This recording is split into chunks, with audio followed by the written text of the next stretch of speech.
Друзья, привет! Мы в гольф-клубе Петергоф. Сегодня с Инаром Курамшиным пройдем девяточку и достанем его своими вопросами.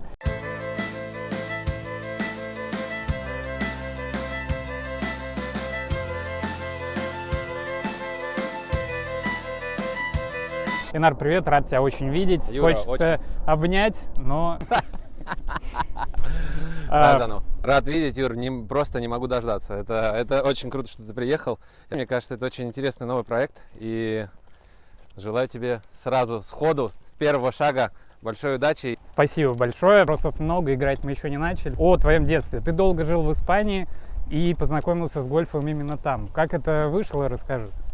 Ну, это вышло случайно, потому что, по идее, гольф нравился больше моему отцу. И когда мы туда приехали, он начал им заниматься прям конкретно.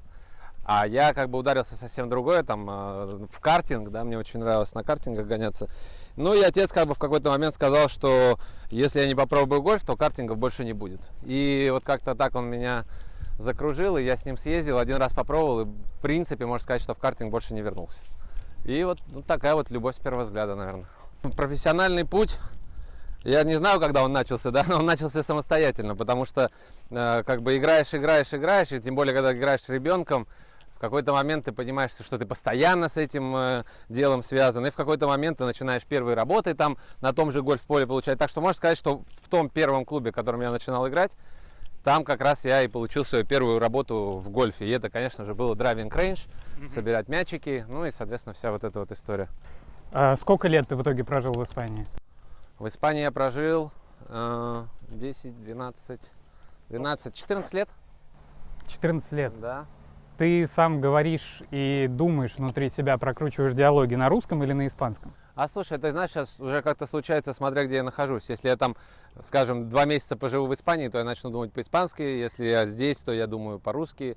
Главная отличительная черта гольфа в России и в Испании в чем?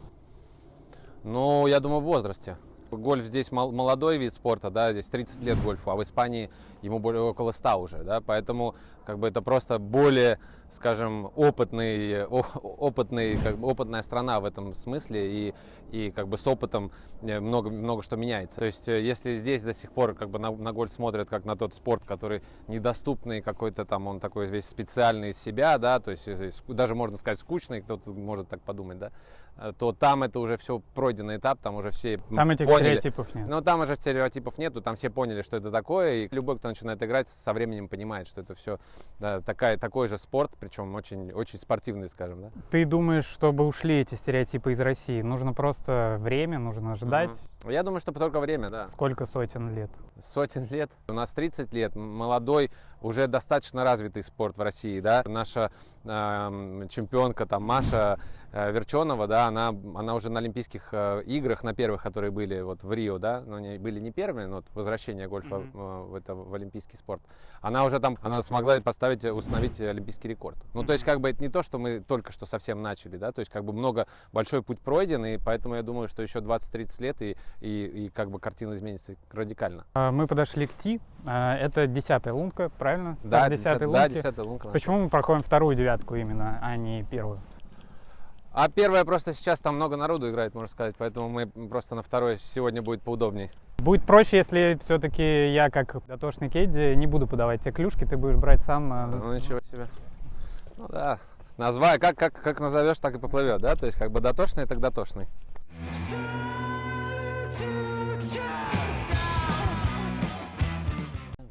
Чтобы не бить ему по лицу сразу, да? Не-не-не, по лицу уже наоборот самое интересное. А вы хотите по лицу? Ну давайте по лицу. Поехали! Хорошей игры мне.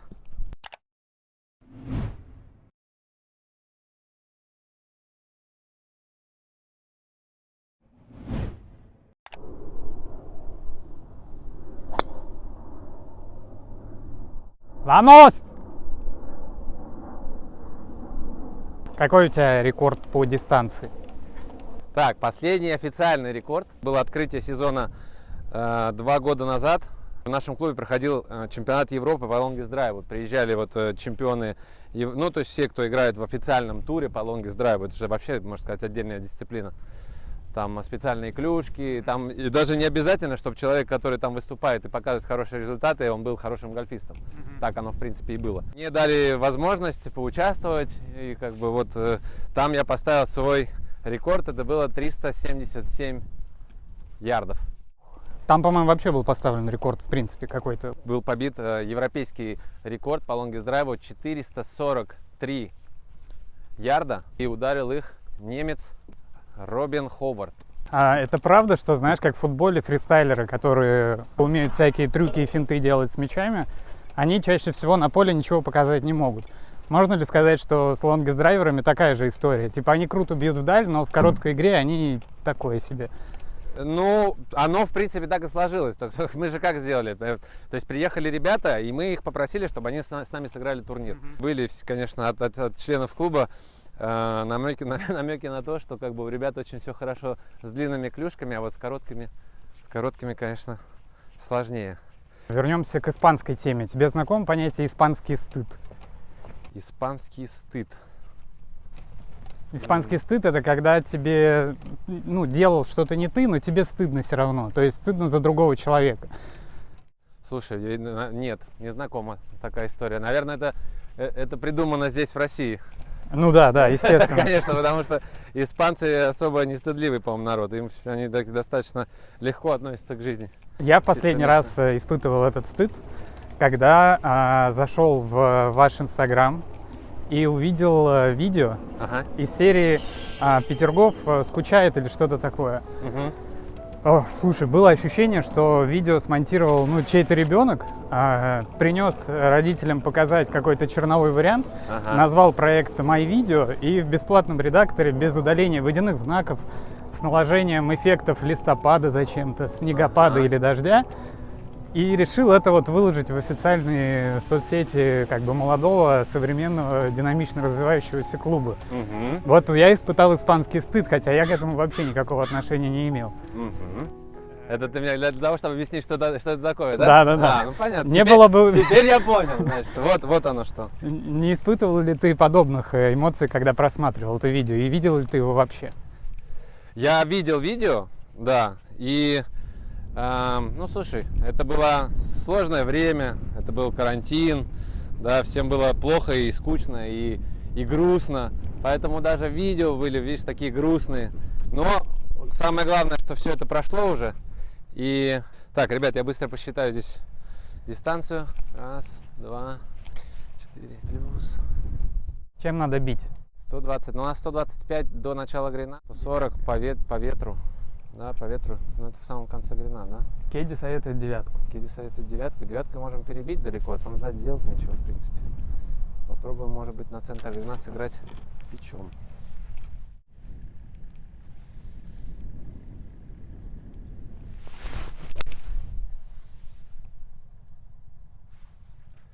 Перебил, да? Ну, по дистанции хорошо, немножко слева. Хорошо, что я не послушал дотошного Кеди. Так, может, это и есть моя миссия в том числе. Что мне портить игру, да? Еще? Ну, портить игру, во-первых, вопросами, на которые ты не отвечаешь. Не то, что портить, а делать ее сложнее, да, что все-таки. Я думаю, что должен быть чемпионат дотошного Кеди. Кто лучше пройдет раунд с дотошным Кеди. А дотошный Кеди будет сильно дотошить. Вернемся к вопросу. Ты на него не ответил? Я ответил. Почему? Я ответил. Я обосновываю это тем, что реально была очень сложная ситуация мировая, и как бы вот просто настроение. Ты же знаешь, как вот все зависит от настроения. Если у тебя настроение хорошее, ты как бы себя чувствуешь хорошо, то все и как бы получается светло и ярко. Это все равно не отговорка для того, чтобы как бы вести дела хорошо и качественно. Всегда, когда заходим на грин, если мы можем сделать больше пичмарков, чем тот, который мы оставили, то лучше. Вот, допустим, заходишь, пару пичмарков сделал и знаешь, что ты оставил грин после себя лучше, чем он был до этого.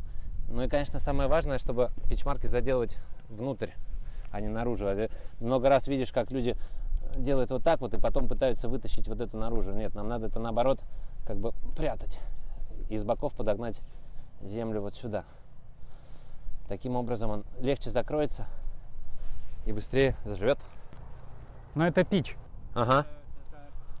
Я не знаю, отгадал ли ты? Ух, блин. Да. Юрий, а ты сам играешь в гольф? Ну, за 3 или сколько там уже, 4 года я вот только последний год, наверное, начал так сильно вовлекаться. И из всех техник преподавания, мы об этом потом поговорим, мне подходит именно твоя больше всего близка, поэтому я жду, когда ты меня позовешь на бесплатные тренировки. Понятно. Позову. Мимо.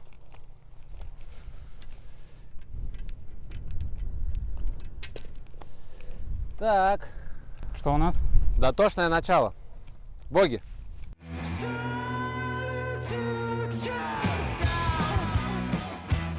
А, кстати, мне вообще разрешено вопросы задавать? Да, конечно. Кеди, чтобы все должны узнать дотошного Кеди из...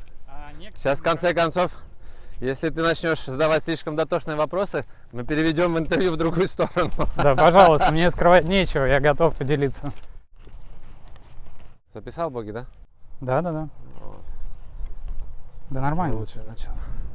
Заговорили про соцсети, тебя нету ни в одной соцсети почему-то, хотя мне кажется, что ты со своим уникальным способом мышления мог бы создавать реально качественный, крутой контент. Почему ты не идешь в соцсети?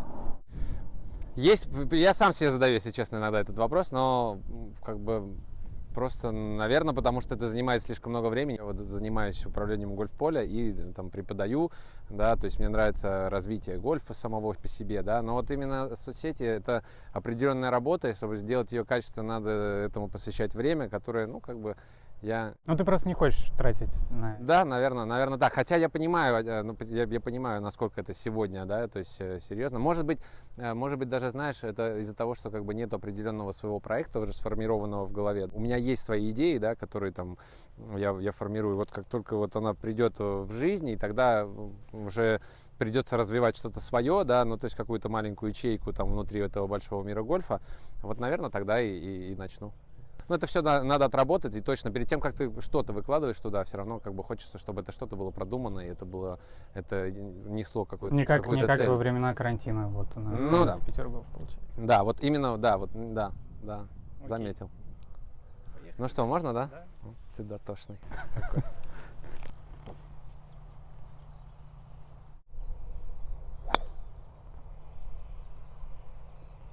Как прямо. Найдем, в общем, самое главное. У тебя была стажировка в США. Что больше всего тебя поразило в тот момент, удивило, что ты запомнил? Первое, что меня удивило, когда я приехал в этот клуб, называется Frenchman's Creek в Palm Beach Gardens. Я туда приехал, мне было 23 года, и меня удивило, что, например, в этом клубе, если у тебя нету еврейских корней, то ты, соответственно, не можешь быть членом клуба. Ну, это чисто вот ты сейчас спросил, я вспомнил, что первое. Я такой прилетел, думаю, клуб, там супер, все красиво. Но здесь, если ты как бы у тебя нету еврейских корней, то ты членом клуба не можешь быть. У каждого клуба как бы свои, да, то есть там вот твой клуб, ты его построил, и как бы свои правила, да, это понятно. Это даже в этом есть своя клубность, да, в конце концов, да, то есть там каждый клуб выбирает себе, он может быть открытым или закрытым, да? Но меня это немножко насторожило. Именно вот Palm Beach Gardens в Майами, там очень много таких клубов, где вот именно вот такая вот политика, ну, как-то вот так вот. Как ты думаешь, самый приближенный в России гольф-клуб по сложности становления членом клуба? Я думаю, таких клубов нету в России, просто ни одного даже. То есть нету даже ни одного похожего, потому что любой клуб в России ты попадаешь за просто определенное количество денег. То есть нет ни одного клуба, который тебе откажет, если у тебя есть деньги на это. Да, то есть там как раз я там стажировался вот в Майами и еще в Нью-Йорке. И вот в Нью-Йорке, например, был клуб, в который, ну, вообще невозможно попасть, без разницы какие-то деньги, если тебя там борд-коммити не возьмет в этот клуб. Ну, они скажут, либо ты cool guy, либо ты не cool guy. Если То есть это как собеседование проходит? Да, ты приходишь к товарищам, которые... Ну, просто человек приходит, подает заявку, а потом на борд-митинге начинает разъяснение. Просто этот клуб в Майами, в Нью-Йорке, он и принадлежит Майклу Блумбергу. В то время он как раз и был еще и мэром города. И, соответственно, контингент там соответствующий, и они между собой решают, нужен нам ли такой человек, кто его знает, кто его не знает, почему его знают, да, чем он там прославился или вообще не прославился. Ну, то есть абсолютно персональный подход и закрытая история. Поэтому здесь пока такого нету. Было весело. У них там была такая история, называлась членство для junior membership, в общем, да, членство для молодых, и которое давалось тебе на 1 год. То есть ты не мог повторить членство для молодых, ты его мог купить только 1 год, чтобы приехать, как бы в этот год посмотреть, насладиться всем вот этим амплуа, скажем, и если тебе все это нравилось, да, то потом уже возвращаться с серьезными намерениями. Потому что серьезные намерения там измерялись, если я правильно помню, там было около 1,5, что ли, или 2 миллиона долларов, чтобы стать членом клуба. Что ты вынес именно профессионального оттуда? Слушай, ну много чего. Там просто все отработано до последней мелочевки, и как бы все просто очень удобно работает, и в принципе вот вся вот эта структура, конечно, она больше всего запомнилась. Ну и американский вот этот подход, где каждый занимается своим и не лезет в чужое, да. Это очень... Так. Ты всегда смотришь на спринкера? 135, 133, да. Я всегда смотрю на спринклера, да.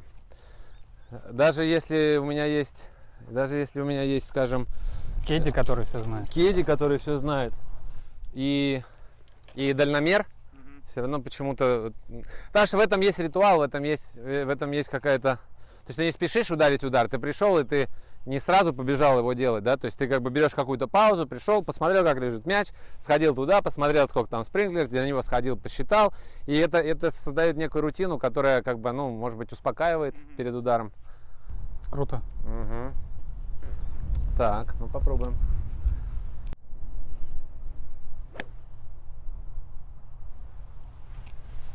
Опа. Так, ну это может быть в трабле, посмотрим.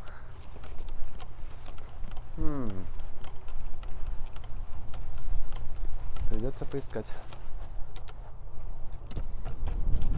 Думаешь, скатится вниз? Может, перебил немножко в банкере, не знаю так. Так. Теперь мы пришли сюда. И вот в банкере его нету. Он еще мог залезть в дальний банкер. Не пришлось долго ждать до того, что мы киди, чтобы первый его мяч был посеян.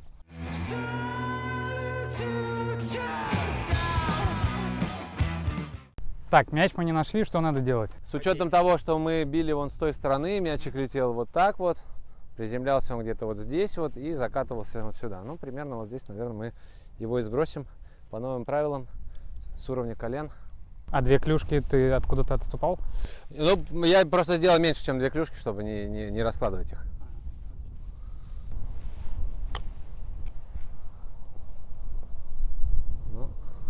Ну, хорошо. Вытаскивать флаг? Если есть возможность. Вообще-то как бы мне больше нравится играть без флага, так как этот пад идет немножко вниз, мы его оставим. Хорош. Хорош. Вытащил лунку. Вытащил лунку, опять на боги, но вытащил. Ну, пока плюс 2 идем. Пока идем плюс 2, и так как я первый, значит мы идем в лидерах, да? Конечно. Мы в любом случае лидируем. А как бы я сегодня не сыграл, я в любом случае окажусь на первом месте. Ну, естественно. Была ли у тебя вообще цель вот, в детстве там, или, я не знаю, в юношестве именно становиться профессиональным гольфистом? У меня появилась такая цель лет 15. Причем я еще жил при этом в Испании и сказал родителям твердо, что я буду заниматься гольфом и вернусь в Россию и буду заниматься развитием гольфа в России. На что родители, конечно, не очень хорошо отреагировали, но потом привыкли к идее. После этого я там отучился, поехал в Штаты, и в Штатах тоже была возможность остаться, но никогда она как-то не была вот очень хотимой. Ну, Желанный. Желанный, да. Хотимый. Вот это тоже интересное новое слово. Интересное желание тренироваться в Испании, стать про и потом поехать в Россию развивать гольф. Да. Круто. Тяга к своему. Я никогда не отличался особо взрывчивостью. Взрывчивостью? Ну, с такой, который, да, знаешь, где вот я что-то там надумал, придумал, и вот сфокусировался максимально. И вот у меня цели обычно достаточно большие, ну, такие, да, вот картинки. Ну, и как бы я спокойно вроде плыву в этом направлении. Для того, чтобы стать профессионалом, надо как бы научиться играть. Потому что в любом случае я же получил в Англии статус PGA Great Britain, да, и как бы ты ни хотел управлять полями, да, то есть, ну, если ты хочешь быть, ну, полноценным профессионалом, да, то у тебя будет часть обучения и часть игры. Поэтому, конечно, 15 лет я занялся, скорее всего, игрой, чем обучением, и как бы просто начал играть побольше. И, соответственно, в конце концов пришел к определенным уровням, которые мне уже позволяли идти на статус профессионала. Можно ли сказать, что у тебя все-таки состоялась профессиональная карьера игрока в гольф? Нет. Нет, так сказать нельзя. Потому что, ну, профессиональная карьера игрока в гольф — это когда ты оплачиваешь себе жизнь за счет выигрышей на гольф-поле. То есть такого у меня не было. У меня, в принципе, никогда не было никогда там... Нет, она у меня была, но я, как бы, опять же, как и в прошлый раз тебе говорю, не исполнил взрывной старт к цели стать мировой звездой по гольфу, да? Для этого, в конце концов, надо просто очень много работать. И как бы у меня такого не было. Чем будешь бить? Третьим водом попробуем приблизиться к грину.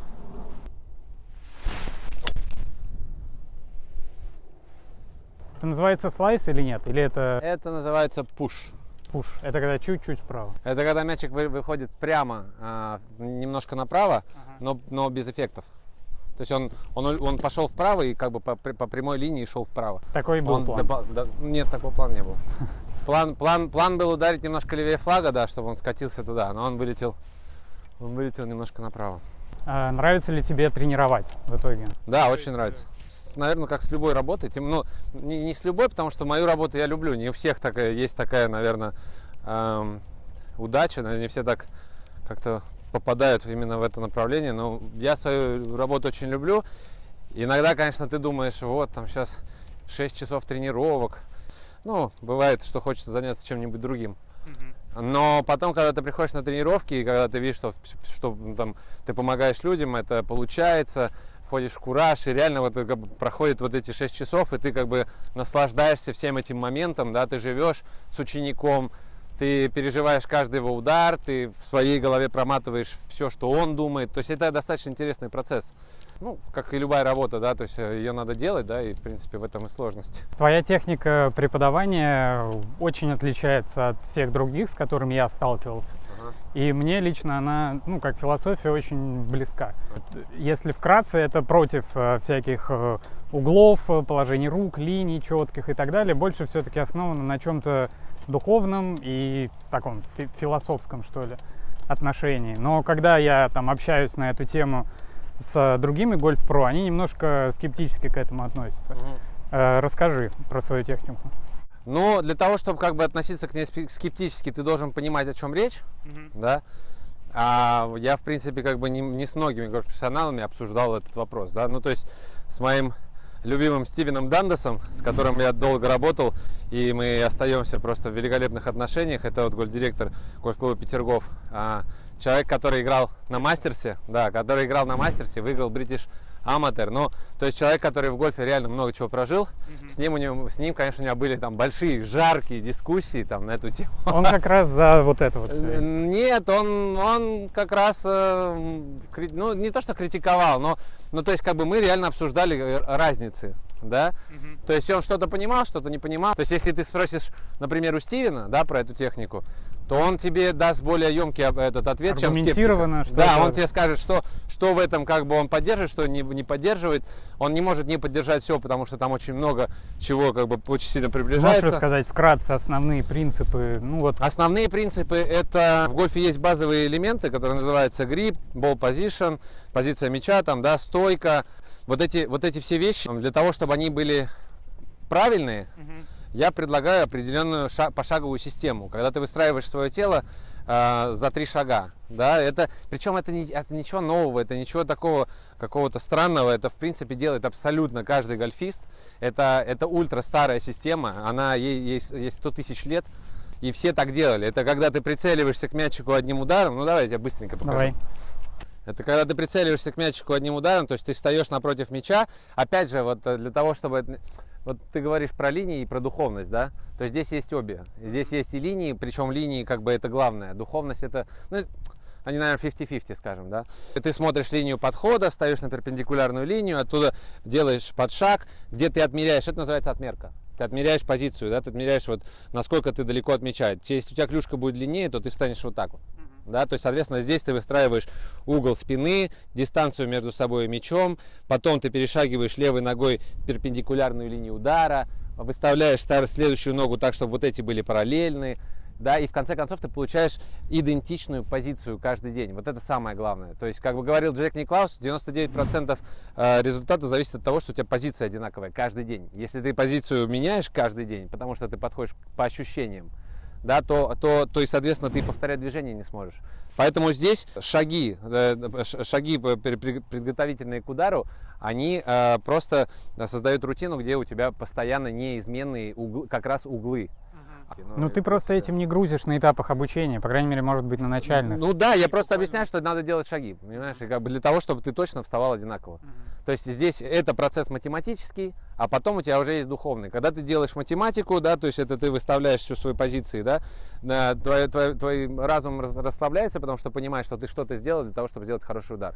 И тогда ты его заставляешь творить уже само действие. Ты сейчас тоже будешь придерживаться своей же техникой с шагами, ну, при этом ударе. Конечно, конечно.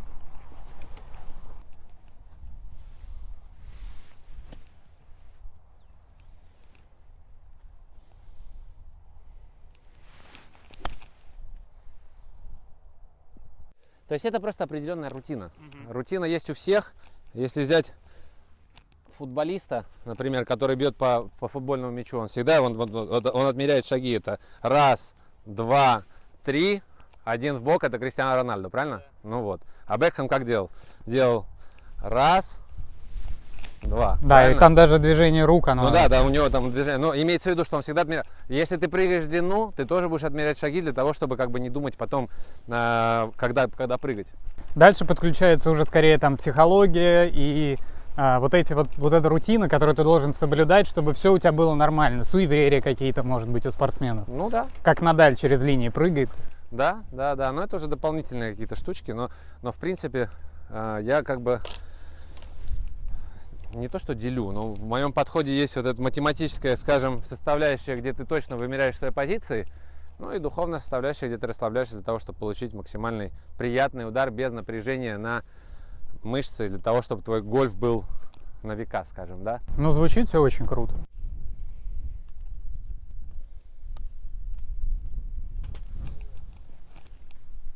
И один отыграли.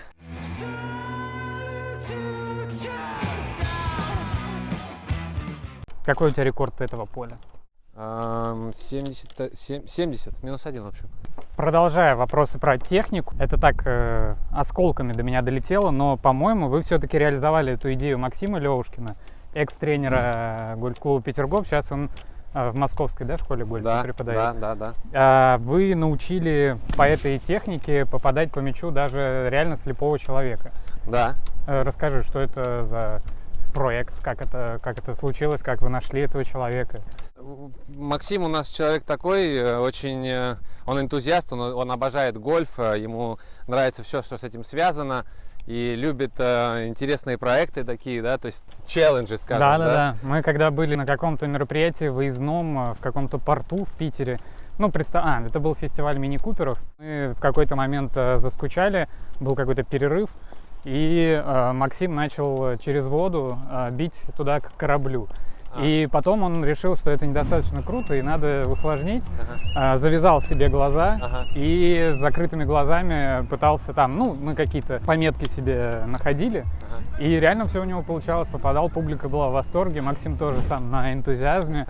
Все было безопасно, никто не пострадал, все хорошо. Да, есть такая черта у Макса. Ну и вот один из его проектов был, давай попробуем научить слепого человека. Причем как-то он так получилось, что он с таким человеком познакомился, и получилось пригласить его на одном из мероприятий в гольф-клубе. Он приехал, и мы как бы вот это дело осуществили. Опять же, мы сделали это все шагами. Да, то есть как бы почему хороша эта техника, потому что она тебя ставит на места постоянно одинаково. То есть ты вместо того, чтобы запоминать полное движение, ты запоминаешь путь. Это как путь через лабиринт. То есть мы с этой техникой мы, скажем, учим, как пройти лабиринт скажем, хорошего удара в гольфе. Да, то есть, чтобы когда ты делаешь первый шаг, ты знаешь, какой у тебя следующий, правильно? Когда ты делаешь второй шаг, ты знаешь, какой у тебя следующий. Потом у тебя остается замахнуться и вымахнуть, и остаться в балансе. Все так делали. Бобби Джонс, там, Ли Тревиньо, все Моу Норман, то есть самые лучшие там ребята, которые четко могли бить, понимаешь, они все абсолютно подходили к мячу определенным образом, каждый раз одинаково. И причем это было вот примерно так же. Сколько это заняло времени вот с тем конкретным случаем? Ну, слушай, первый удар он попал, причем там сразу там, на 4-й, на 5-й раз, а так, чтобы полетело, он в конце концов парень бил до 125, до 130 метров. То есть, что мы делали? Мы, кстати, подумали тогда, может быть, было бы интересно, есть же футбол для слепых, правильно? Да. Где есть люди, которые кричат, покрикивают. То же самое, вот как раз именно человек Кеди, да, может в таком случае, на таком турнире, быть именно вот частью команды еще больше, чем обычно, да. То, что в конце концов, что мы делали, я присаживался и ловил его клюшку. Да, то есть человек стоял напротив меня, я клюшкой его управлял, то есть я его отталкивал от себя, либо приближал, то есть я его ставил на место. Потом, когда я ему говорил, чтобы он сделал шаг, я брал эту клюшку и ставил его под мяч. И делал так, чтобы он этот мяч почувствовал. Потом он делал следующий шаг, потом я отходил, и тогда он уже делал движение, уже когда он встал. И первый раз ты ему говоришь немножко ниже, потом немножко выше, и он, когда он начинает попадать, все, в принципе. И таким образом можно было бы сделать турнир для слепых в гольфе спокойно, когда у тебя идет команда из Кеди и игрока, и реально вы, соответственно, участвуете вместе. Да? Кеди объясняет, что перед нами вода, банкер, песок, то есть пески, там, грин, где куда бить, да? И для того, чтобы у игрока сложилась картинка в голове, а потом ты его сам выставляешь. Он до этого не играл ни в гольф, ни в теннис. Да. Нет, это было очень интересно и как бы очень круто, что это все реально получилось. То есть, почему вы это не использовали как, метод вирусного продвижения, что из серии «Смотрите, наши тренеры могут научить даже слепого»? Это же уникальная история. Ну вот видишь, Юр, это опять же, вот как ты спрашиваешь про сети, не какая-то в этом смысле у меня есть, может быть, недопонимание или просто... Я понимаю, что из этого можно делать, но, знаешь, как бы хочется сначала сделать, а потом что-то рекламировать, да, то есть изначально сразу как-то... Так, ну, попробуем. Есть еще одна лунка хорошая.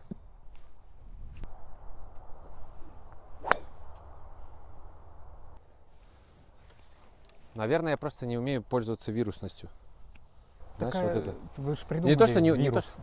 Вы и так придумали вирус. Да, но... Я же угрожал Максиму украсть эту идею, если он в течение года ее не реализует. И он так схватился за нее, говорит, не, я реализую точно, я реализую. И мы с ним поспорили, и он реально реализовал. Жалко, только это нигде не попало. Я даже не помню, каким образом я об этом узнал. Ну, как-то очень случайно. Почему? Мы это снимали, и где-то мы это выкладывали даже, я так понимаю.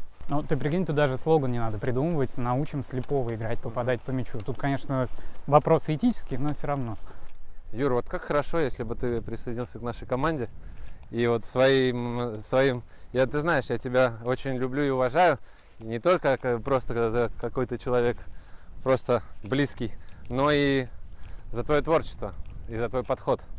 Вот это, конечно, твоя энергия в этом смысле. Просто видишь, в конце концов, любой проект делается командой, да? Людьми, конечно. Ну, то есть людьми, да, поэтому, наверное, просто нету близко человека, который бы поддержал эту историю, который бы заметил, который бы из этого сделал вот этот вот... ну, то есть каждый должен заниматься тем, что он умеет, понимаешь? Я могу придумать, я могу сделать, но раскрутить это не мое, понимаешь? Ну, я с тобой согласен, мне много что есть сказать, но я не буду, потому что мы уйдем...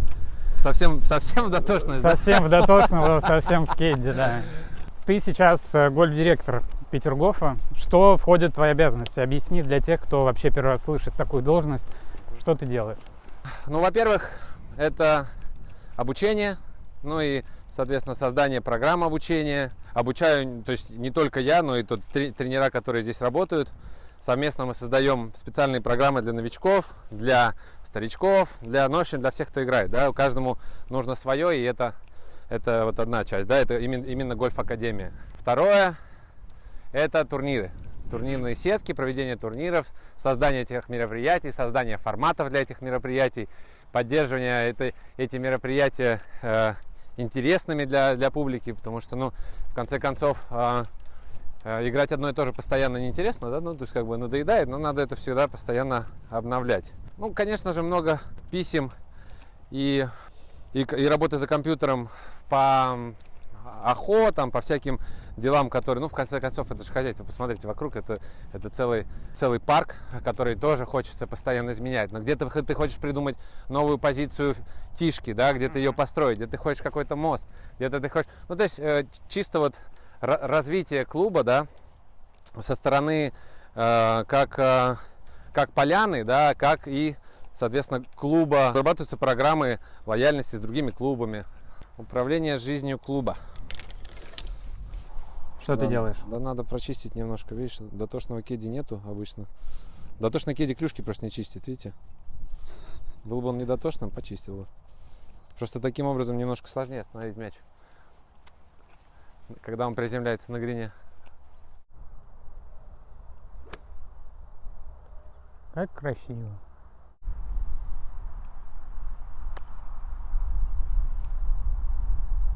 Ну, хороший же все равно. Да, ускорились грины.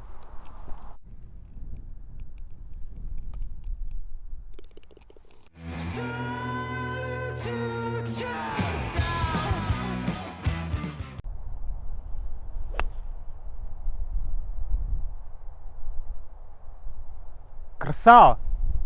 Похоже, это песочная ловушка. Ну, близко было. Ладно, дойдем. Как говорил Джек Никлас, говорит, как я могу знать, какой клюшкой я буду играть потом, если я еще не пришел к мячу. Что тебе нравится больше всего в твоей работе? Ну, вот это мне все очень нравится, наверное. Первое, что приходит в голову, конечно, это окружение. Это то, что ты, кажется, ты каждый день ходишь, это то, что ты всегда на свежем воздухе, и не просто на свежем воздухе, окружен, наверное, лучшим представлением парка, который ты себе можешь вообще придумать. Что больше всего раздражает? Вот это сложнее, кстати, вопрос. Так если честно, так вообще не особо ничего и не раздражает сильно. Так, чтобы ты сказал, что вот прям сильно раздражает, да? Рутинность просто, чисто. Но она существует в любой работе. Я думаю, что... Ну, здесь она сведена к минимуму. Как... Здесь она просто сведена к минимуму, да, и поэтому как бы она очень, очень приятная в этом смысле. Потому что, в конце концов, опять же, я каждый день прихожу на то место, где мне очень нравится, и как бы... Плюсы, в общем, перевешивают минусы, поэтому минусы, в принципе, почти незаметны. Как стать гольф-директором? Ну, во-первых, надо начать играть в гольф. Ну, в моем понимании. Конечно же, наверное, и найдешь людей, которые управляют гольф-полями, и которые не являются... А? Про Россию. Говорим действительность России вот, в ближайшие несколько лет. Ну, я думаю, что более взрослый человек просто может поставить себе такую цель, если ему вдруг захочется, да, и в конце концов он может просто выучиться на весь гольф-бизнес, да, и как он работает, и этого в принципе даже хватит, может быть, и не надо быть гольф-профессионалом. Ребенок начнет с игры, конечно же. Сколько может зарабатывать гольф-директор в России? Я знаю, что в Пестово, например, гольф-директор, правда, там иностранец, может зарабатывать до 10 тысяч долларов и как бы выше. Может, но все, как всегда, в России зависит от твоей национальности и от твоего имени, да? Круче, если ты не русский, правильно? Конечно. Ну, какой-то иностранный крутой специалист. Да. С послужным списком игр в Мастерс и так далее. Да, это всегда.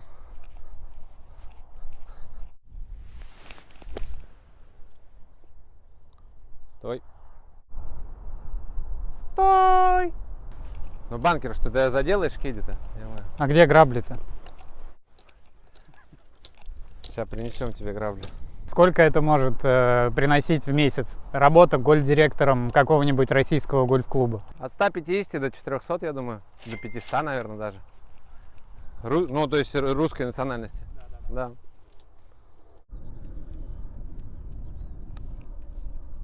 Опа. Записывай еще один боги. Я не хочу этого делать. Ну, придется.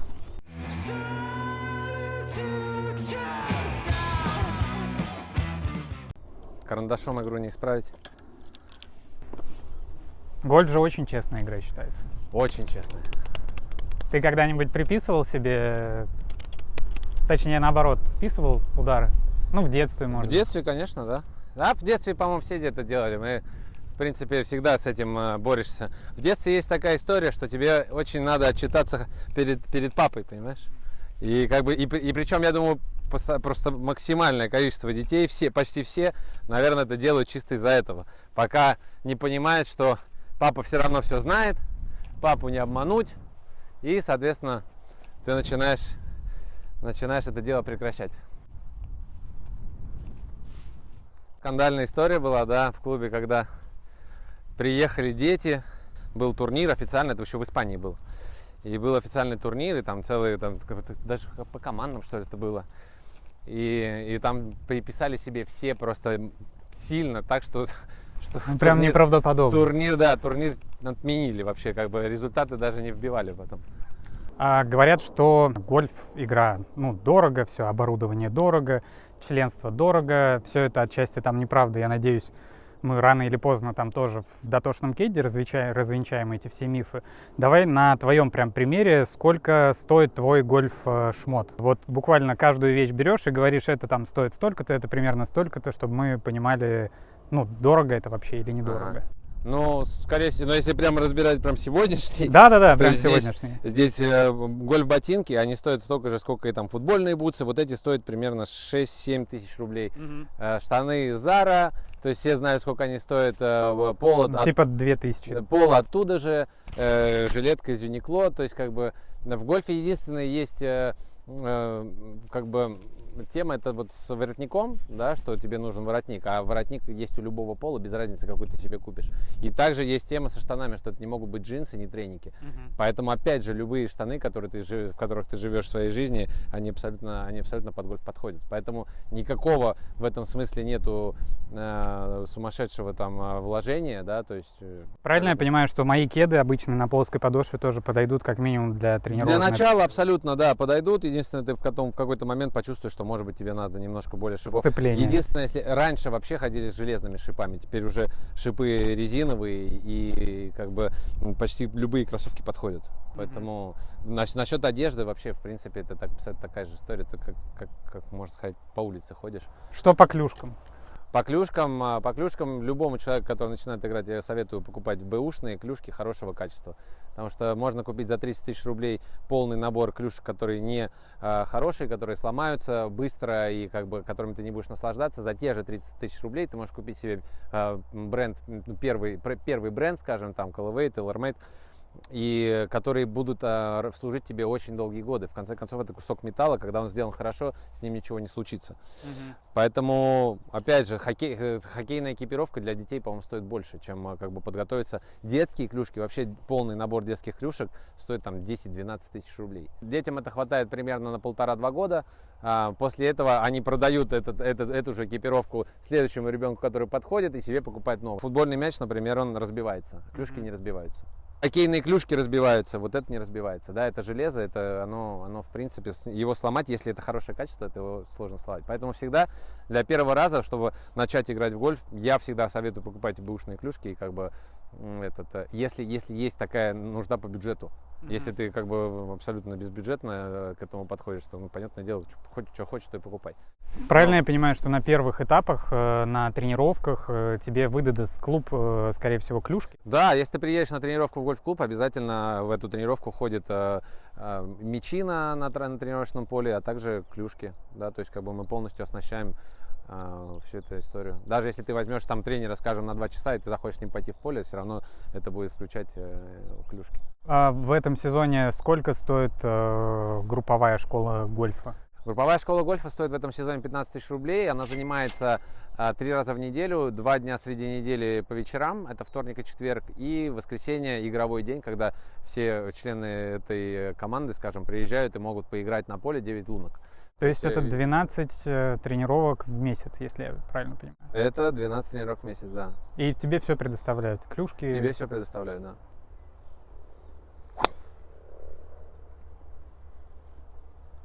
Поэтому стоимость игры в гольф абсолютно соотносима почти с любой другой игрой, не считая футбол. А я знаю, что, Юра, ты очень любишь это дело. Я смотрю, у тебя 14 номер. Почему у тебя 14 номер, Юра, на твоем кеде бипе? 14 номер – это легенда Аякса, Йохан Кройф. За ним забронирован этот номер именно в Аяксе, то есть никто не может его брать. А так как я не играю в Аяксе, а мне очень нравится этот футбольный клуб и вообще его философия и его игроки, ну, я болельщик. Я вот решил отдать дань уважения этой легенде. Скажи, меряются ли сейчас клубы членами клуба? Как странно звучит, но у кого больше по количеству, да, у кого круче именно именитие в плане города члены клуба? Есть ли сейчас такое? Конечно, конечно, есть. В конце концов, это конкуренция. Конкуренция, она, в принципе, хороша, потому что развивает сам бизнес. Как Петергоф оценивает свои позиции вот этой в гонке 4 гольф-клубов? В прошлом году, допустим, у нас было около 130 членов клуба, что для Петербурга на сегодняшний день это очень круто. Является хорошей цифрой, да. С учетом того, что активных гольфистов в этом городе около 300, там, может быть, максимум силы 400, причем многие не приобретают членство вообще, да, поэтому как бы в этом смысле у нас позиция хорошая, но, опять же, надо стремиться к совершенству и дальше. В общем, надо создавать новых игроков, это самое главное. Ну, вы в этом преуспели, наверное, даже больше остальных за последние годы. Мы тоже об этом чуть позже поговорим. Мне показалось, что сейчас, ну, по крайней мере, в этом сезоне, в таком скомканном тенденция идет к тому, что люди не приобретают членство в каком-то конкретном клубе, а скорее, ну, катаются по полям и играют везде. Скажи, насколько клубы Петербурга, ну, берем за скобки Mill Creek, да, у них своя там закрытая политика, именно открытые гольф-клубы, насколько они близки к созданию чего-то типа мультичленства, где всем выгодно, где игроки могут играть на любых полях. И есть ли такая вообще общемировая, может быть, практика? Общемировая практика, не слышал такой общемировой практики, нет. Это отдельно, я слышал об общемировой практике, где есть клуб без поля. То есть ассоциация просто себе собирает, ну, как бы кто-то придумал этот клуб, собирает туда игроков, а потом, когда у тебя база данных создана из 300, то, ну, соответственно, ты можешь пойти к любому клубу и сказать, типа, ребята, за сколько вы нам дадите, там, чтобы вот эти все 300 человек играли у вас. Ну и, соответственно, таким образом, как бы, ты создаешь. Но чтобы сами клубы между собой кооперировались так, чтобы это делается на международном уровне. Внутри страны, как бы, такого еще не слышал.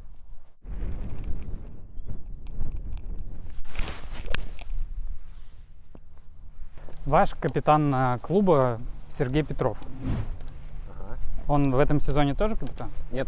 Нет? Нет. Он был в прошлом сезоне капитаном клуба и у вас, и в клубе Mill Creek. Да. Звучит странно, по крайней мере для меня, то, что одновременно в двух клубах есть капитан. Во-первых, расскажи, что входит в обязанности капитана и зачем его вообще как бы выбирать. Гольф-клубы играют против других клубов. Всегда нужен капитан, который поможет собрать команду. Капитан – это тот человек, который общается тесно и с руководством клуба, и с членами клуба, и доносит некую информацию, которую со стороны, если ты как бы получаешь как член клуба информацию со стороны руководства клуба, то ты ее воспринимаешь одним образом, да, если от капитана ты ее воспринимаешь другим, да, потому что капитан разговаривает на своем языке с членами клуба, он является членом клуба. Поэтому это очень удобно, если какие-то принимаются решения, и хотелось бы, чтобы они как бы были правильно поняты, можно поговорить с капитаном, чтобы он там в определенных кругах, там, в конце концов, клубная жизнь же, она такая, она как семья большая. У капитана есть всегда, обычно есть обязанность проводить свой кубок капитана клуба, это всегда является одним из самых ярких турниров сезона. Правильно я понимаю, что вот на этом турнире кубок или там чемпионат капитана клуба призовой фонд формирует в том числе капитан, то есть это какой-то приз от него? Да, капитан обычно участвует в этом, да. То, что он был капитаном клуба сразу в двух гольф-клубах. Я так понимаю, что в Mill Creek тоже как бы в прошлом году было не слишком много членов клуба, поэтому и они тоже совсем молодые, да, то есть как бы таковой турнирной жизни клубной у них не было. Имеется в виду, что не было команды, да, то есть как бы капитан нужен был чисто для статуса, что как бы капитан есть, да. А так как Сергей Валерьевич у нас является одним из самых хороших гольфистов в городе и вообще человеком, который очень верит в гольф и любит гольф, да, то есть он как бы своей силой и своим напором сумел взять два клуба. Почему в этом году? Или он сложил полномочия, или вы избрали другого? Да. Это трехлетняя должность. То есть Да, Сергей Валерьевич с нами был капитаном 3 года. Обнулиться нельзя? Обнулиться можно попробовать. Ну, вот видите, это зависит уже от человека. Вот Игорь Григорьевич не захотел обнуляться. Круто. Да. Так, опять мы не видим мячик. Нашел? Слушай, нет, он шел прямо по линии флага. Да, перекатился, смотри.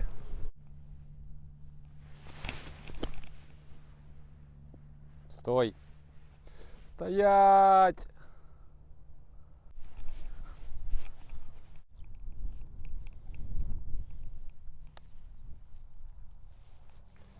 Ай-яй-яй! Пар.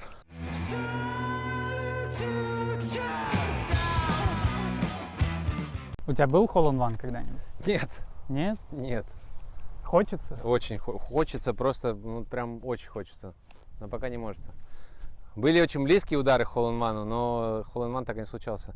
Я даже придумал в этом году вот рядом с гольф-клубом сделать, рядом с клубным домом, сделать небольшую полянку для hole-in-one challenge. Мы сделаем большую лунку, вот примерно такого размера. Будем играть теннисными мячами. Лунки будут размером около 50 метров, их будет 3.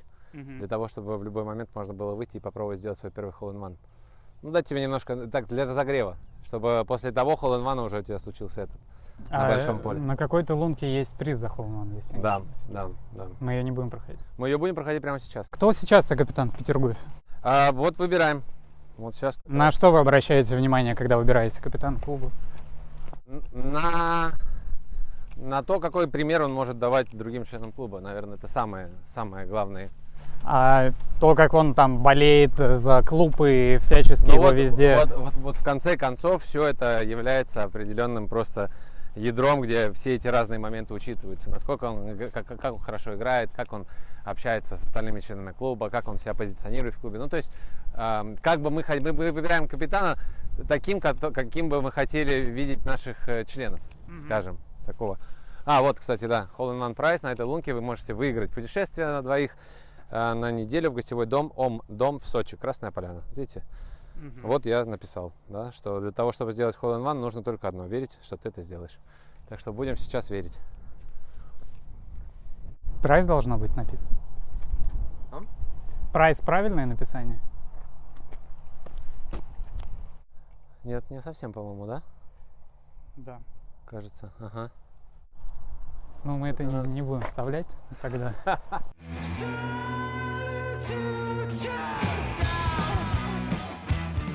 Так. Поветренная система. Коротенькая. Коротенькая, но одна из самых сложных тоже. Маленький грин. И окружен водой. Окружен банкерами и водой. Очень задиристый грин. Именно поэтому здесь и приз за hole-in-one, видимо. Угу.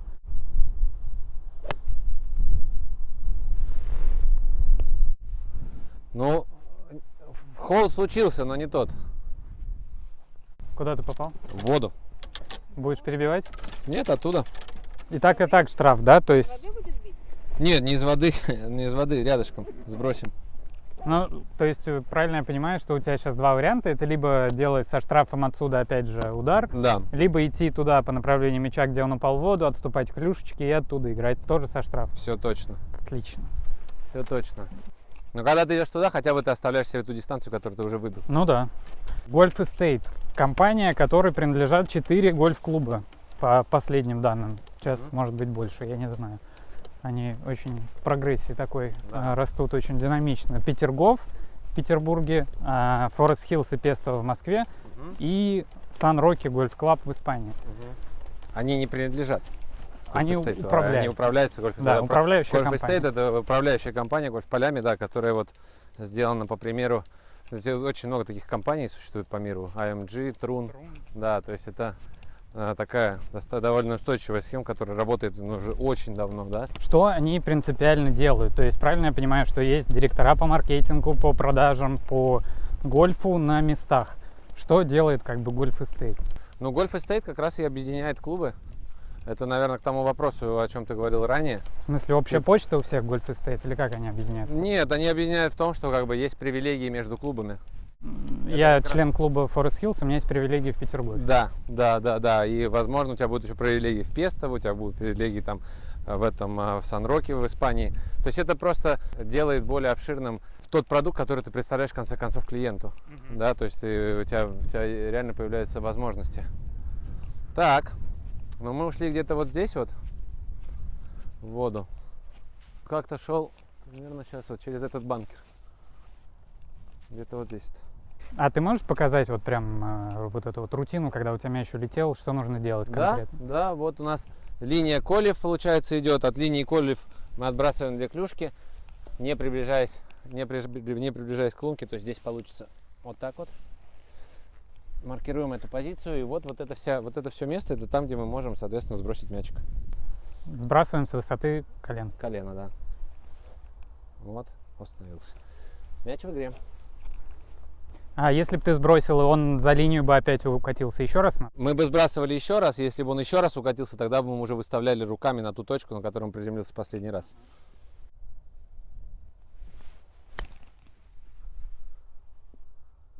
Ой, хорошо как. Ага. Супер. Это третий был удар, да? Это был третий удар, да. Компания устанавливает стандарты, да, то есть между клубами. Используются те же операционные программы в этих клубах. Да, но... В Испании, в Сан-Роке, в закрытом клубе Пестовый, в Петергофе, открытом клубе используется одна программа для... Ну, это стремление в эту сторону, да. Стремление в эту сторону, да. Я понимаю, может, не по адресу вопрос, но есть ли желание или там цель у компании все больше и больше клубов именно российских подключать к управлению именно? Ну, я думаю, мы можем это увидеть со временем, посмотрим, как это все развивается. На сегодняшний день сейчас эти клубы объединились, а дальше будет ли расти это дальше, мы пока, в принципе, наверное, не знаем. А при приобретении членства в каком-то из клубов люди, думаешь, обращают внимание на то, управляющая компания это Golf Estate или это просто клуб, который мне нравится? Я думаю, на сегодняшний день нет. Не сильно, конечно, потому что, в принципе, мало обуздана эта тема вот, управляющих компаний, и как бы пока никто, и так как она всего одна, пока никто не понимает, может быть, насколько как бы управление одной компанией или другой компанией там сильно влияет на итог. Да, пока такой в стадии эксперимента. Пока, конечно, я думаю, больше всего влияет на выбор именно тот факт, что с членством в гольф-клубе Петергоф у тебя получается там 50% скидка на игру в Форест Хиллсе, например. Да? То есть, и, наверное, это больше всего заманивает игроков.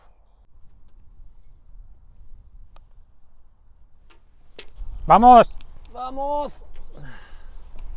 Спасаем просто с последних сил.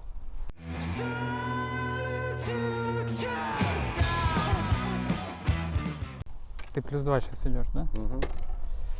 Нет, +3. Ну, надо тогда 2 биоди делать.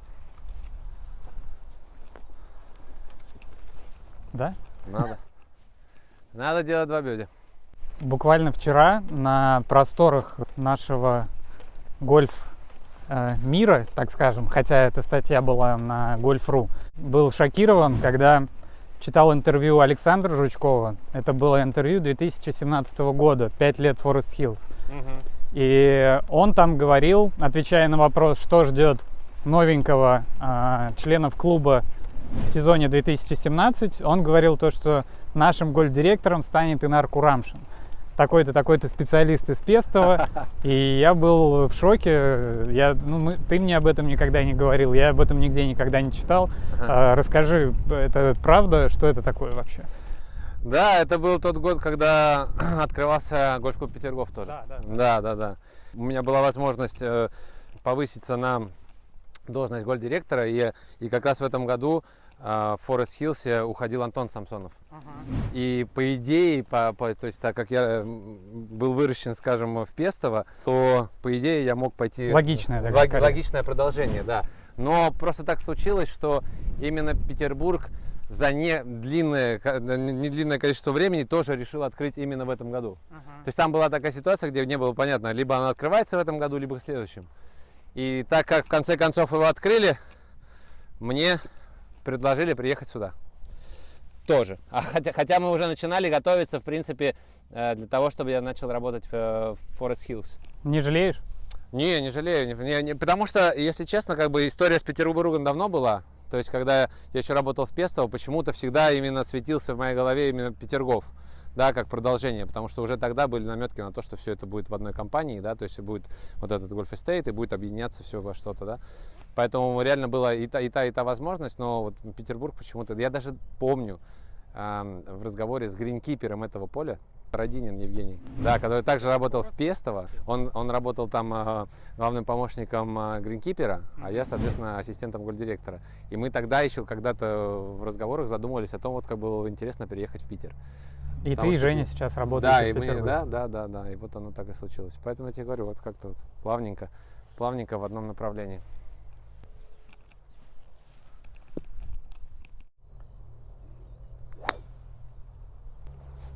Не долетел до банки? Не, пролетел. Пролетел, да? Угу.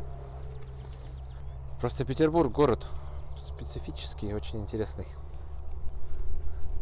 Конечно.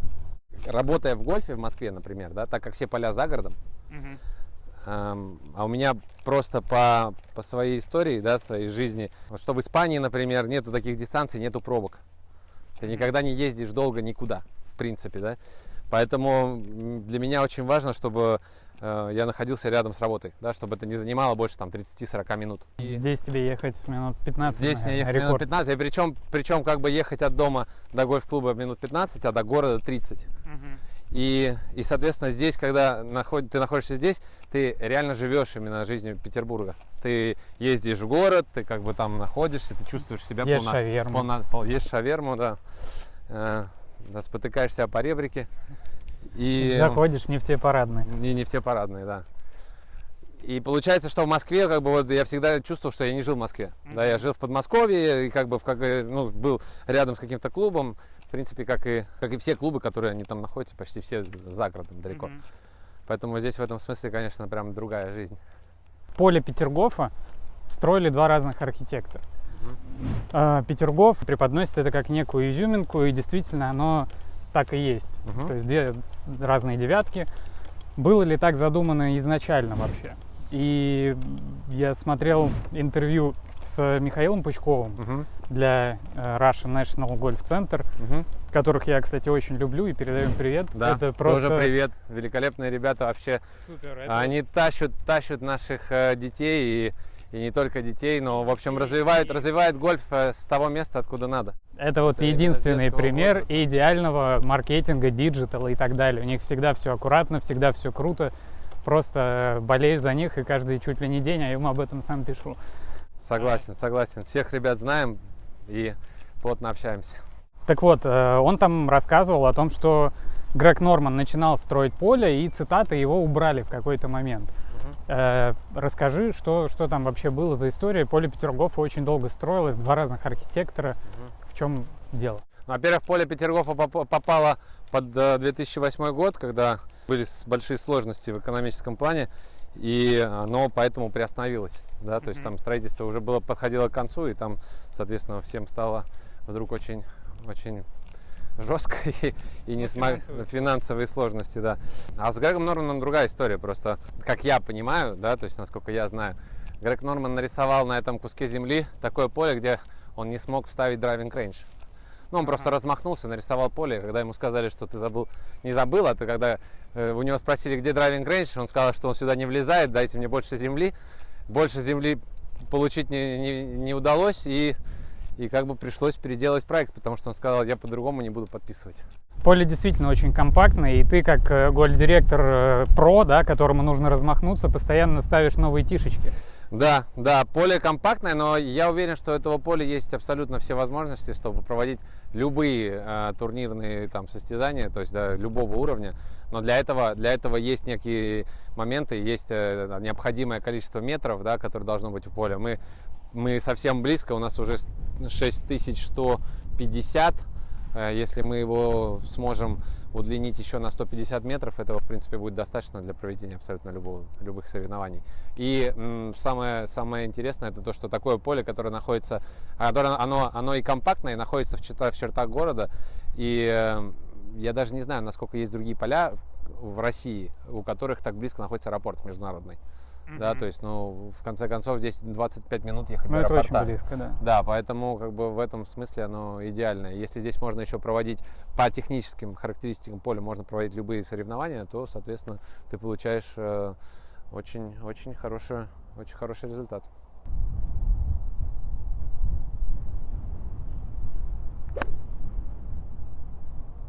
В интервью порталу Петербург Ньюс, есть такой, ты сказал: для российской школы гольфа тренировочная практика Петергофа уникальна, и аналогов у Futures Trophy в России нет. Речь шла в том интервью о том, что новички очень быстро выходят на поле, и другие клубы не позволяют обычно себе такой роскоши, типа да убьют поле, будут портить.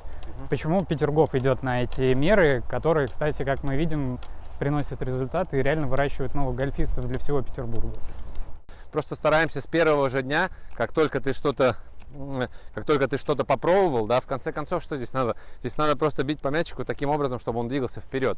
Да, он не взлетит, может быть, в первый день, но он обязательно прокатится, и ты обязательно в конце концов докатишь этот мячик до лунки и поймешь вообще, о чем речь. Ты пройдешься по лункам, ты поймешь размах, ты поймешь все вот эти вот истории, которые ты можешь только уловить на гольф-поле. На тренировочном поле ты это никогда не узнаешь. Поэтому мы с самого начала пытаемся знакомить людей именно с общей картиной и потихонечку, то есть потренировался, вышел, чтобы ты легче как бы относился к тому, что на поле у тебя может что-то не получаться. Потому что это самое страшное, это когда ты что-то там натренировал, вышел в поле, думаешь, что ты сейчас сыграешь великолепно, а потом что-то пошло не так и реально сильно шлепнулся, а потом думаешь, что это вообще невозможно. Не убивают новички? Нет, и главное, что я думаю, это сильно зависит от поля тоже. У нас просто преимущество, что поле молодое обычно немножко жестче. Главное, чтобы люди всегда были под присмотром поначалу. То есть ты не можешь выпустить группу новичков на поле, если ты не знаешь, что они будут там как бы себя правильно вести. Поэтому мы всегда с ними. Можешь очень грубо и в общих чертах рассказать путь подготовки? Вот я хочу начать играть в гольф, я прихожу к вам. Сколько это стоит и через сколько занятий я, вот как мы сейчас с тобой ходим, смогу ходить, пусть с тренером, но самостоятельно именно по живому полю? Ну, здесь два фактора самых больших. Это способность человека, хотя все способны, но в любом случае, и сколько он будет тренироваться. То есть здесь очень важно, с моей точки зрения, очень важно, чтобы все тренировки были кучные. То есть намного лучше потренироваться 10 тренировок подряд, или хотя бы с интервалами в один день, да, чем если ты эти 10 тренировок растянешь на лето, ты никогда не добьешься результата. Да. В гольфе очень сложно, как в серфе, например, очень сложно вставать. А когда ты уже встал, ты уже пошел. Да, но эта фаза вставания, она достаточно сложная. Поэтому здесь, если человек берет, например, абонемент в школу, там, скажем, на 12 тренировок, у нас обычно такие абонементы, да, на 12 тренировок.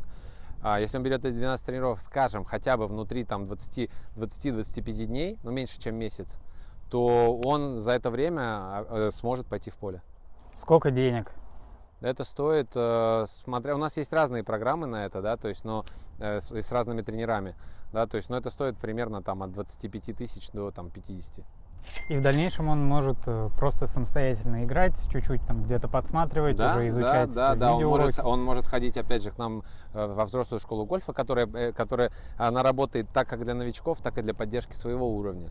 То есть ты ходишь в школу гольфа, но у тебя есть своя группа внутри школы, имеется в виду, да? То есть ты как бы есть там 3 уровня внутри школы, которые человек, который приходит с улицы, который еще ни разу не пробовал, он попадает в одну группу, другой, который уже играет в другую, третий, который адванс уже может играть, может приходить чисто там, да, то есть как бы проконсультироваться. Самое важное здесь там несколько правил, которые пытаюсь продвигать. Это, во-первых, скорость игры, потому что скорость игры в России пока очень медленная, да, то есть как бы если смотреть там на иностранных там коллег, да, то есть на тех же англичан, у которых этот гольф ДНК просто сидит, они играют поле за 3,5 часа. Да, то есть, и это правильно, и это хорошо, потому что гольф это ударил, нашел, ударил. То есть, если наш ученик умеет, просто проходит лунку за 15 минут, это уже, в принципе, много о чем говорит. Если он понимает, что часы тикают и 15 минут прошло, и он просто поднимает мяч и идет на следующую лунку, не заканчивая ее, это правильный подход. Да, то есть мы не хотим, чтобы он как бы здесь до конца, это не то, что там я буду бить до конца, пока не забью, я молодец, потому что я стараюсь. Нет, нам этого не надо. Да, если ты хочешь играть в поле, тебе надо попасть в ритм. Если попадаешь в ритм, тогда ты можешь играть. Мы вам объясняем, как играть в гольф на их уровне. Да, и если человек этому подчиняется, то вообще никаких вопросов.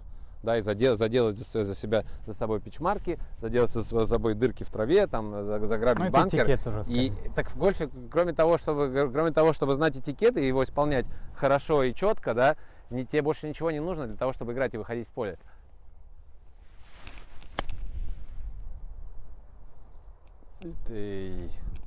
Что будет здесь в 25-м году? Какая долгосрочная цель у Петергофа? В 25-м году? Ну, через 5 лет. Ну, я бы стремился к количеству членов клуба в числе около 500. Это надо работать с федерациями, работать со школой гольфа, ну, чтобы, это в принципе, гольфисты. как снежный ком. Оно как поехало, то есть если оно прилепляет к себе все больше и больше игроков, да?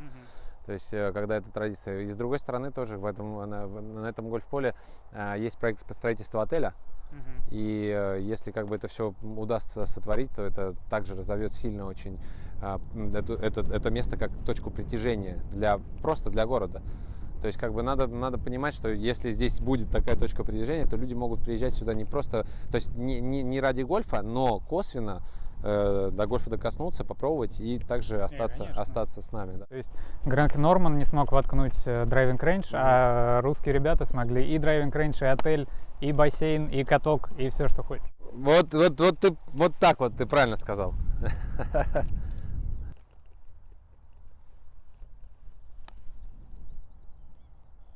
Йоу! Боги!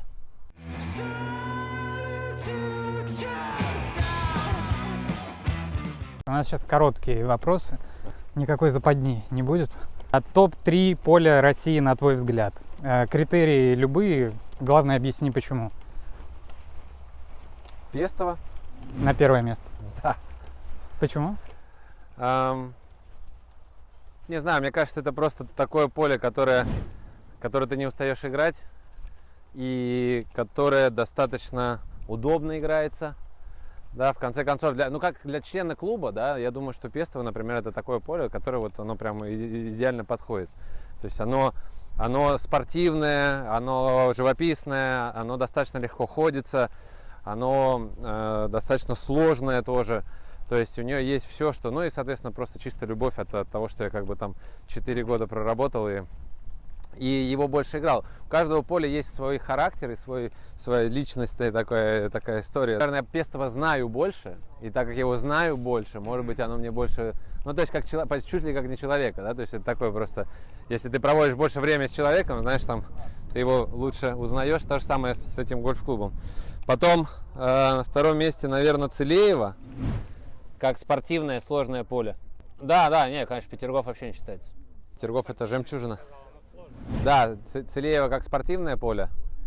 И московский клуб Country Club.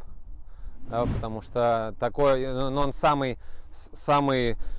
он очень похож на Августу, то есть получается, да, то есть он в лесу, абсолютно все лунки, они ограждены лесом, и ты, как бы, когда туда заходишь, ты прям реально теряешься, да, ты идешь как бы по этому лесу, ну, то есть очень интересная картинка, и это, если я правильно помню, это дизайн Трент Джонса, и это очень классический такой дизайнер, который вот, то есть, формы самого поля вот мне больше всего удовольствия доставляет. Топ-3 российских гольфиста, спортсмена, с которыми ты играл, либо видел, как они играют?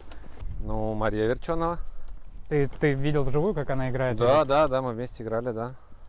Андрей Павлов и Володя Андрей Осипов. Павлов сейчас тренирует Сколково. Да. И кто третий? Володя Осипов. Угу. Да. Он до сих пор, по-моему, принимает участие в чемпионатах России. Да, Володя до сих пор играет, да. А Мария Верченова сейчас вообще котируется как крутая гольфистка, или она уже не участвует? Она будет котироваться как крутая гольфистка, если она захочет. То есть, если она захочет играть, то она будет котироваться, потому что она это делать умеет. Профессиональный спорт, он просто не прощает передышек больших. Да, то есть, если ты как бы либо ты этим занимаешься, либо ты этим не занимаешься. Если ты занимаешься очень, очень сильно, и вдруг у тебя там что-то не идет, и как-то и ты хочешь взять специальный брейк, который внутри вот этой тренировки, да, и ты как бы просто для себя берешь некоторое время, потому что тебе надо как-то перестроить свое, это одно. Да, я знаю, что Маша сейчас как бы просто, в принципе, не в той стадии жизни, что ли, да, где она как бы реально посвящает себя гольфу, как раньше. И если бы она захотела, я уверен, что она показала бы, опять же, результаты, потому что она это уже делала, и она причем это делала стабильно, поэтому я уверен, что если бы захотела, то смогла бы. Возможен ли клубный турнир по гольфу без алкоголя после, до и во время? Так, конечно. Такие Возможно. Я таких не видел никогда, но это, наверное, возможно. Шучу, не, абсолютно зависит от каждого. Кто-то выпивает, кто-то не выпивает. Тем более гольф-клубы все-таки места обычно удаленные от города, поэтому многие не употребляют. Ну, те, кто не с водителями приезжает, например, да, ну, поэтому, да, это... Ну, согласись, они в ногу все равно как-то идут, вот, в гольф и алкоголь, любительский гольф, я имею в виду. Любительский гольф и алкоголь? Ну, у вас турнир Кватро есть да. Вечный кар, который развозит что-то в хорошую погоду. Да. Но есть, наверное, у гольфа какая-то такая история, да, что он более спокойный. Хотя, с другой стороны, я тебе скажу, что из всех гольфистов, которые я знаю, ну, если 1% употребляет алкоголь во время игры, то это уже много. Скорее всего, меньше. Поэтому именно во время игры ты играешь, и ты настроен, и как бы и все так делают, да, то есть и все играют реально серьезно и хотят.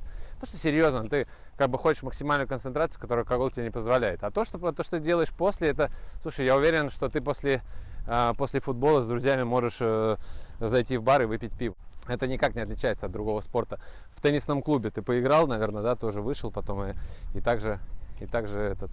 Ну, гольф реально отличается тем, что ты все-таки прям во время, если уж захотел согреться или что-то еще, ты можешь выпить, и это нормально. Ну да, но, например, на турнире... Ну, то есть на футболе ты не будешь так делать, в теннисе тоже вряд ли ты с ума сойдешь. Ну, смотря.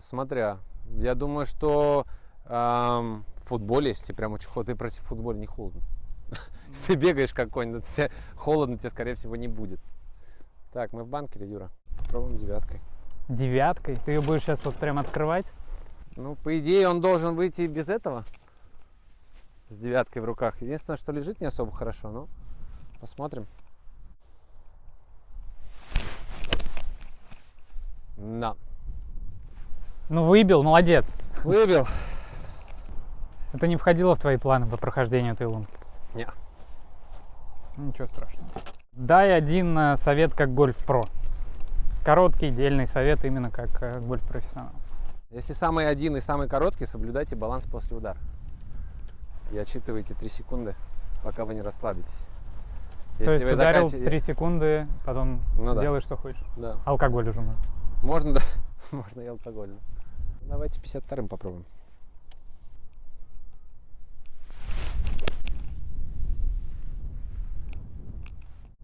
Ух ты. Перебили сильно.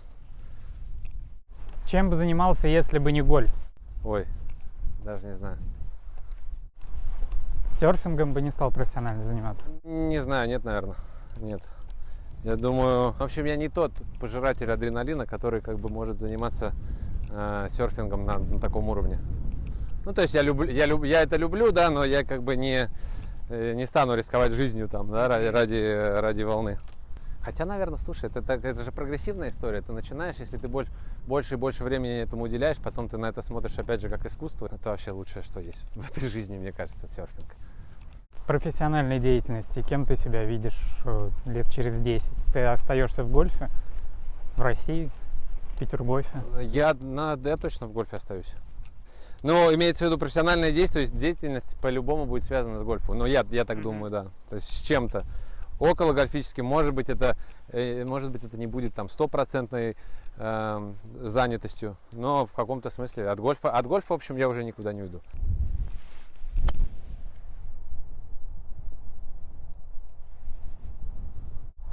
Что тебе больше всего нравится в людях?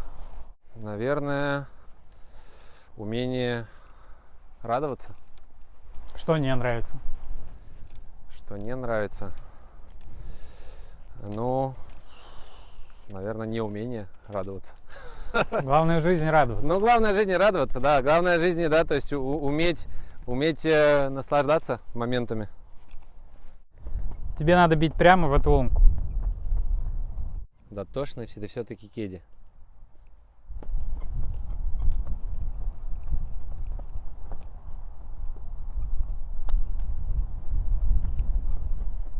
Ух, это хорошее окончание. Ну, знаешь как, это 5 лучше, чем 6.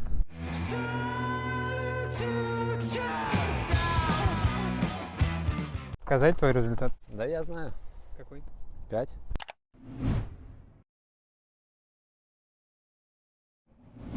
Плюс 5.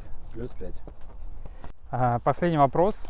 У тебя есть одно желание, которое точно исполнится. Ну вот, тебе приходит человек, говорит, что желаешь, все исполню. Но единственное условие в отношении российского гольфа. Что бы ты пожелал, чтобы это 100% исполнилось, и вот у тебя есть одно желание только. Ну, чтобы русский победил Мастерс. Русский гольфист победил мастер. 100%. Это бы дало Это большой толчок. Больше ничего не нужно, в принципе. Может, чтобы президент начал играть, нет?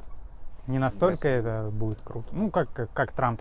Ну, слушай, я думаю, если президент начнет играть в гольф, это даже половины не создаст как бы этого движухи, чем если наш человек выиграет Мастерс.